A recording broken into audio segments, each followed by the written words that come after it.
অত্যন্ত প্রয়োজন।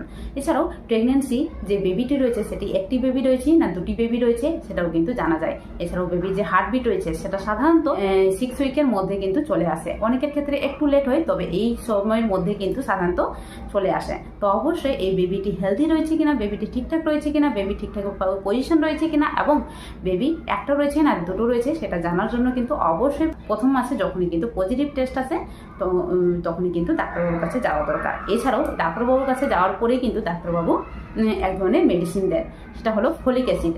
এই সময় প্রেগনেন্সির প্রথম মাস থেকেই কিন্তু অনেকে মনে করে এই সময় কোনো ধরনের ওষুধ খাওয়া প্রয়োজন নেই, এছাড়াও কিন্তু কোনো ধরনের ডাক্তার দেখানো প্রয়োজন নেই। তো এটা অবশ্যই কোনো মতেই করবেন না, কারণ প্রেগনেন্সির প্রথম মাস থেকেই এই ফলিক অ্যাসিড ডাক্তারবাবুরা খেতে বলেন এর জন্যই, কারণ এই সময় কিন্তু বেবি গ্রোথ আস্তে আস্তে করে হতে শুরু করে।